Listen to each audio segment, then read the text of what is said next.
be $25. Hot dog, finally I found this figure. I cannot wait to get him out and pose him up. Beg your pardon? You know, get it out. See what the articulation can do. I changed my mind. No deal. What? You, sir, are not a true collector.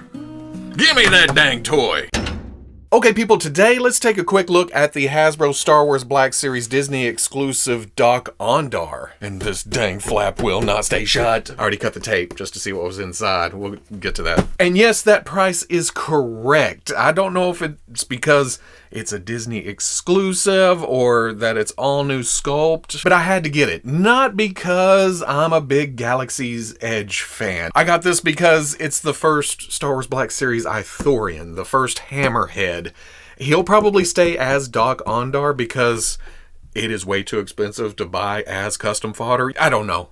I really wanted this just because it was something different for the Star Wars shelf. That's a whole lot of talking before I even open the box. Looking at the package, here's your picture of Dok-Ondar right there with this, and I like this little logo down here. Warning, choking hazard, small parts. Don't shove the hammerhead down your throat. Okay, that was just wrong. On the side, not a lot, just kind of Star Wars design. On the back, there's the figure along with Star Wars logo. Softgoods. More warnings. On the bottom, plastic-free packaging. Here's your legalese. Quantity 1. There's only 1 in the box? On the other side, picture of the figure and the contents, the accessories, and they have to do that there because you open this flap and there's nothing. There's another picture of the figure. There's also a bio on the inside flap, and I like this. Dok-Ondar is an infamous collector. Hey, he's just like us. But let's open this thing up. Steady shot. We have found the mummified remains of an IThORIAN. Open up the flavor packet. And having it in hand, it's quite large. And having it out of the package for a minute, messing around with it, I haven't looked under the robes. I still think this is going to be impressive. This is going to look good on the Star Wars shelf. That is absolutely everything I wanted in an IThORIAN head. Got the bumpies there on the, okay, we're going to get into some alien anatomy here, but at the back of the neck, at the neck part, this part right here. And then if I remember right, this is the mouth, and it's kind of a dual system where sound comes out both sides. Have a lighter underbelly of the neck that comes up to the front, kind of fades into the brown. And then there's a darker color on the back for the top of the skull, I guess, for the back point. A little glossy to the eyes, kind of shark-like, which makes sense, I guess. It's a hammerhead. But I'm glad they nailed this because this is the focal point. Right now, everything else is covered up with some cloth and some overlays. This is what tells you, hey, it's Dok-Ondar, or whoever else they want to use this for sometime in the future. Speaking of overlays, there's this necklace piece that is separate from the rest, and so much little detail sculpted in there. And that's all beautifully defined with the silvers and the twine color and the bone and some black and a little red up there. Painted very, very nicely. Out of the package, it was kind of stuffed down below this other overlay, the kind of vesty thing that he's wearing. And there, whenever I first pulled it out and was trying to get the hood to go down, it was popping out a little bit. But once I pulled it out of there, it lays much nicer, much more natural. I do not want it doing this all the time. But speaking of that other overlay, the vest robe type part, nice cloth texture to it on both that and the sash part. That is part of the sculpt. It's not a separate piece, but the paint is crisp, it's clean, so it looks like a separate piece. And that continues around to the front, laying nicely with the wrinkles sculpted in and this sash looking like it's coming around. It does come across the front. That may be a problem when I go to take this guy's clothes off here in a minute. But then there's some extra detail right here that's holding the sash together, and the silver paint, kind of a patina to it. Oh, I love it. Also some rough edges sticking out here above the shoulder on both sides, like it's been worn for a while. And then below that is the Softgoods robe for the hood sticking up, and you can see it down the middle. It hangs down around the feet, and then the full-on sleeves. That may be what turns off some collectors because it does lay flat in places. The sleeves, it is very apparent that it's Softgoods. There's not a lot of natural feel to it. It's just kind of, it sticks out there. But it bends with the articulation. And once you get some action to the character, it looks a little better. The main body part, though, a little more natural because it's mostly hidden until you get down to here. But because of this slightly traffic coning around it. It pinches down on it so you can manipulate some wrinkles into it to make it feel like 1/1 scale robes. But then there's the hood, and this is probably my biggest pet peeve when it comes to Star Wars Black Series, because most of the time you get the hood into position and it wants to do this. It wants to stick up and whatever. But if you take this and kind of put your thumb and inside out it slightly, it will attempt to lay down and it looks okay. You look in the back and it's gonna,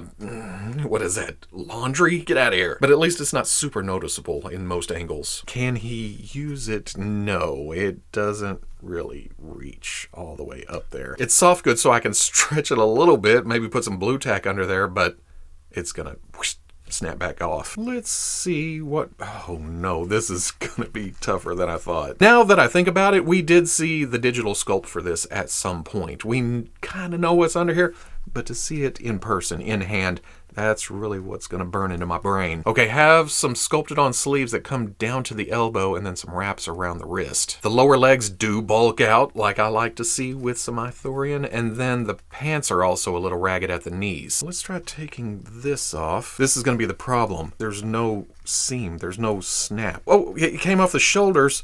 Sliding down, it's the feet that's going to be a problem, guaranteed. If I get this off, will I be able to get it back on? I don't know. I'm just going to pull, oh, okay, there we go. It's night-night Dok-Ondar time. It's pajamas. He's going to bed. Good night. I should be able to just do this. Is there another overlay under there? I'm feeling shoulder pads where I can't lift the arms straight up. Ooh, not looking good right there, but I'm committed. I'm this far. Oh. There we go. This is a rubber overlay, and it does come up and over the shoulders because it's hiding a butterfly joint. Look at that. Seems like a good time to go over articulation, right? And then we'll attempt to put everything back on and see if this restricts it any. Ball joint at the bottom of the neck thing where the head meets the torso can look up and slightly down. Actually, some tilt.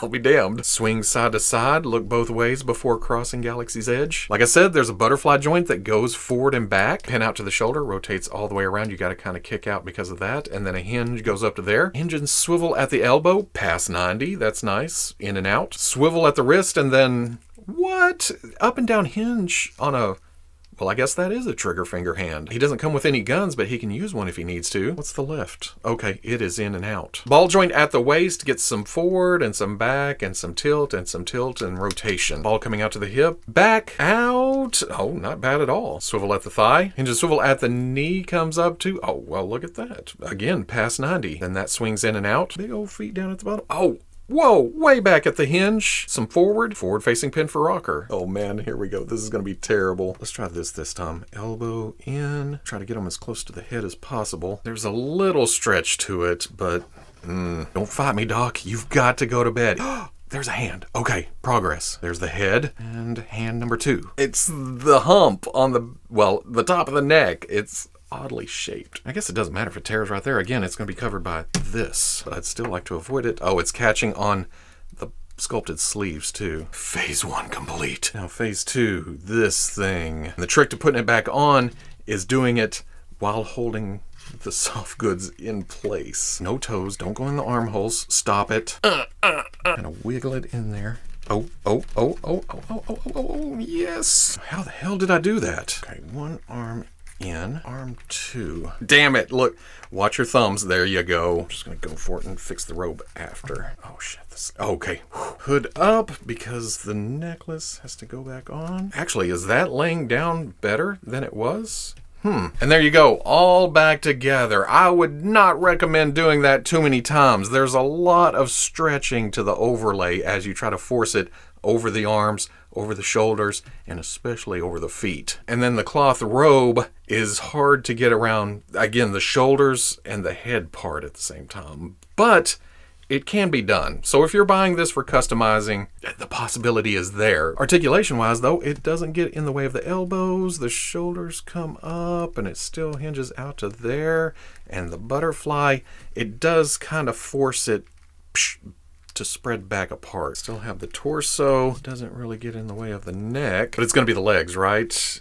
Oh, well, I don't know. Again, there's some stretch to that. How about out? Okay, that and that combined, you're going to get to about right there. Maybe it's because I've went through all the joints, I've taken all this off and put it back on, loosened some things up, not in a bad way. I'm saying all this because out of the package, I'd try to stand them up in a neutral stance and it'd kind of lean forward and try to, but now that I've done this, I can get some flex to it. Maybe I just knock some things into position or got them working as they should, but not bad at all. Straight up and down, except for, you know, how the actual head comes up. Quit making fun of my hammerhead, goddammit. For accessories, there's this very, very aged Phase 1 Clone Trooper helmet, which makes sense given the time frame that Galaxy's Edge is set in. It's during the Resistance years, so the Clone Wars were a distant memory. It is open on the inside, so I guess if you have a clone that you want to stick an old, dirty, dusty helmet on, here you go. Then there's a Jedi and Sith holocron, which makes sense because these are sold in the shop in Galaxy's Edge. Looking at it through the camera, it almost seems like these are made out of translucent material, almost a cloudiness to them, or maybe they're just shiny. But the gold paint apps seem really nice. Not bad for little tiny pieces. And then there is the Sword of Kashyyyk. Yes, I just looked that up because I had no clue what this is. But it's neat. It's something different. It's something I didn't have in my Star Wars collection. It's almost an ebony blade. It's a gunmetal color. And then the guard has this very, very nice little gold paint job to it. Very detailed. I don't know if that's a finger, a trigger, a guard of some kind. It's unique. And I like that. He does indeed stand at almost, well, between 6 5/8 and 6 3/4, depending on where you put the neck. Here he is with a couple of human types that you see in Rise of the Resistance, the SH Figuarts Rey and the Hasbro Star Wars Black Series Poe in flight gear. Doc is a big figure. And then here he is with a couple of alien types, Hondo Ohnaka, and I know this is Admiral Akbar, but now that I'm reminded of Lieutenant Beck, I kind of want to give him some blue skin. But then here's Dok-Ondar with a couple of other taller, bigger alien types. There's, of course, Jar Jar, one of the best Hasbro Star Wars Black Series figures ever. And then the Halloween Werewookie, just for the hell of it. It's the same size as Chewbacca, so there's your size comparisons. So at the end of the day, a lot more impressed than I thought I would be. That's not to say I was looking for disappointment. I just thought, well, okay, it's gonna be fairly basic. There's a big old hammerhead on top, alien hands, alien feet, bow, on the shelf. The accessories are awesome. The soft goods work really, really well. The overlay is beautifully detailed, lots of nice colors to it, and the sculpt kicks ass. I have an IThORIAN in my display, and from the looks of it, they can get some mileage out of this. They did sculpt clothes under all those robes. So give us the Momaw Nadon and any other IThORIANs. Just don't let this be a one-off. The price does hurt. Believe me, it does hurt. But the way I justified this was skipping a lot of the regular releases that have come out recently. Hey, Star Wars is my bread and butter, but I can't buy everything. It's working out nicely because I get the stuff I really, really want. It's forcing me to curate my collection a bit more than usual. It's not a constant barrage of, oh my god, I can't even open all this stuff. There's stacks out there. No, I've been getting things here and there and enjoying them as they come along, and this is one of those figures. As of this moment, I do not regret shuffling the money around a bit.